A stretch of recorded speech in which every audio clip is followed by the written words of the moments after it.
மிகவும் இலகுவான ஒரு வினா. என்னென்றால் உச்சழுத்தம் 5 வோல்டேஜ் உடைய ஒரு ஆடலோட்டத்தை இந்த சுற்றில் இதுக்கு இன்புட்டாக கொடுத்தால் அலையிற நேர் அலையலை வரக்குள்ள கொள்ளளவி வந்து முன்முகக்கூடல் இருக்கும். மறையறையலை வரக்குள்ள கொள்ளளவி மின்னோட்டத்தை அனுமதிக்காது என்றால் அது பின்முகக்கூடல் இருக்கிறபடியால். அப்போ நேர் அறையலை டைமில்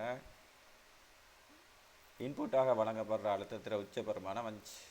இந்த காலம் மின் இயக்க விசை மின்னோட்டத்தை வந்து இந்த திசையில் வழங்குற மாதிரி இருக்குது. ஸோ அந்த 5 வோல்டேஜிலிருந்து 12 வோல்டேஜாக கழிக்க வர மிச்சம் 3 வோல்டேஜ்னு சொல்கிறது தான் இந்த கொள்ளளவி குறுக்கே நிற்கும். ஆரம்பத்தில் அப்படி தான் இருக்குது. கொள்ளளவி முற்றாக மின்னேற்றப்பட்டால் அதுக்கு பிறகு அது மின்னோட்டத்தை நுகராது. ஸோ இது ஒரு இடர்சிய இருவாயி என்றால் தான் இப்படி இருக்கும். இல்லை இது சிலிக்கன் அப்படி என்றால் இந்த 3லேருந்து 0.7 கழிக்கும். சரி, கொள்ளளவி வந்து மின்னேற்றப்படும் வரைக்கும் கரண்ட் என்ன செய்ய மாட்டால் நுகரும். முற்றாக மின்னேற்றப்படுத்தென்றால் அது அழுத்தம் மாறாது. அப்போ ஒரு கட்டத்தில் அழுத்தம் மாறாத மாதிரி வரணும். இந்த கிராஃப் ஒன்றும் வராது. ரைட், இது 2ல் 1 தான் விடை. இதில்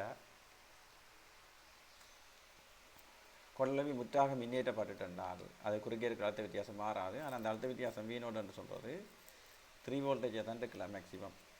இல்லாட்டி 3ஐ விட சின்ன இருக்கும். இது ஒரு சிலிக்கன் டயோட்டான்னு சொன்னால் இந்த தடுப்பழுத்தம் கழிப்படும். அப்போ இந்த இது வந்து மேக்ஸிமம் வந்து 5 தந்துருக்குது. வேற 3வது இதுக்கு பொருத்தமானபடியாக இருக்கும்.